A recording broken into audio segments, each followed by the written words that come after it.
Good evening and welcome back to Prime of Midlife. It is Saturday evening and I'm doing not too bad. I hope you are as well. So far, I have got all my washing washed and dried and put away, so I'm all ready for next week washing wise. Now, I had thought about going to Farm Foods. However, I can't be bothered, so I've ordered Asda to come tomorrow morning. Sounds better to me. But what I wanted to talk about today is I read like the bare bones. I read the headline in the first like 2 lines or something in one of the newspapers or websites talking about how the government should make housing a critical infrastructure spend or something so that the Chancellor wouldn't be restricted by budgetary something or others. And I'm like, I'm sorry, what?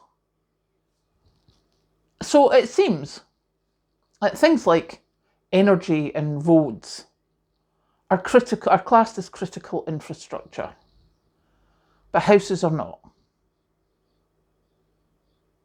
Now I find that very strange. Let's make sure you can get from point A to point B, but not that you can live in point A or point B or any point in between.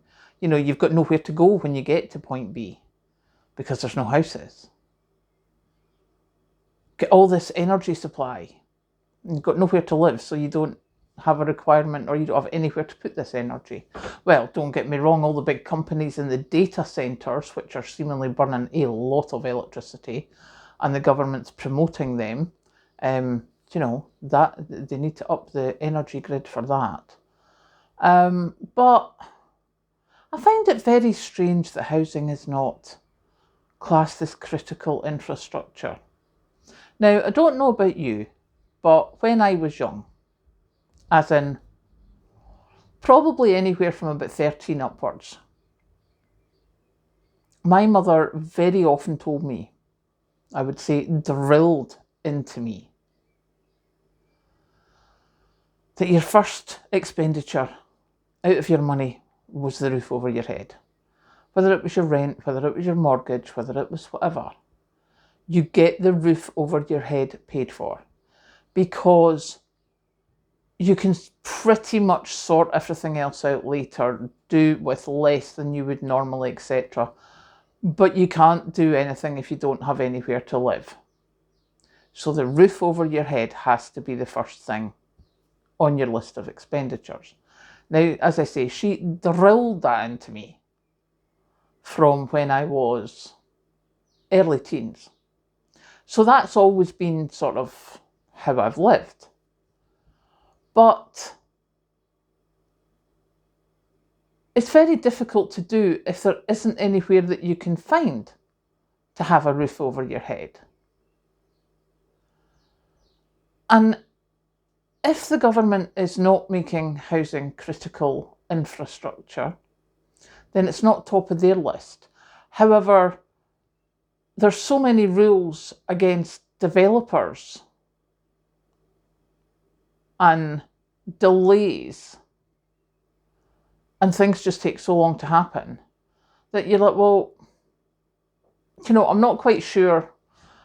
My brain's a bit fried with this because I'm like, right, if the government's not going to do it, then surely if you make it like a free market type thing, then there will be companies that will build these houses. And I know at the moment, most of the build, or a lot of the building is, luxury 3 to 5 bedroom homes, but there has to be affordable housing with that. But if the market was opened up and there weren't many hoops to jump through, wouldn't there be smaller companies who would make small, compact, cost-efficient homes? Surely. So if the government's not going to allow a free market for that, then surely they have to compensate for that. Well, I know they don't, but you know what I mean. So yeah, that got me wondering. Not that I got anywhere with it, because there is no particular answer, but I do certainly find it strange that housing is not classed as critical infrastructure. I thought that was quite weird. So there you go. That's my thought for my day. My other thought is I was going to make my ice cream today. Yeah. I don't have any vanilla extract. And I finished all the frozen mango. I thought I had another bag of frozen mango, but I don't. So I have my order for Asda coming tomorrow morning. I'm about to go and add some frozen mango. I have added vanilla flavouring because they don't have any vanilla extract in stock, and I'm quite happy to use the flavouring for now.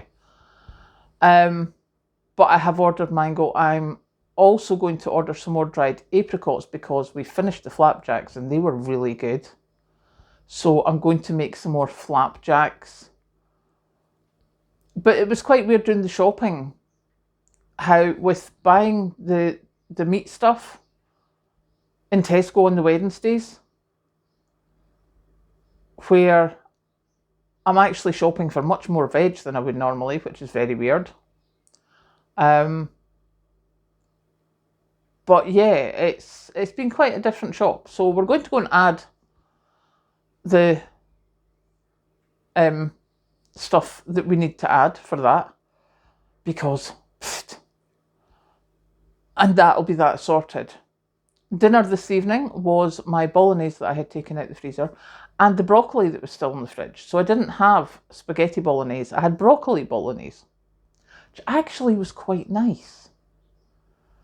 And in the last couple of weeks, I would say, my fruit and veg intake has at least doubled from what it used to be. Because I found out I like spinach. I just wilt spinach down with stuff. It's great. Love it. So I like spinach. Obviously, I like broccoli. And I've been eating strawberries. That's why we haven't made jam with them. Although the nectarines are almost ready to make jam. They've gone a bit squishy over the last couple of days with the heat here. So I'm thinking I will be making jam tomorrow as well. But yeah, quite a big increase in my veggie intake and fruit. So we're quite pleased with that. Now, I hope you've all had a good Saturday and have not exhausted yourselves too much. I have not. I did loads this morning and then I have sat down and crocheted most of the day. So now I'm going to go and crochet some more. Catch you later.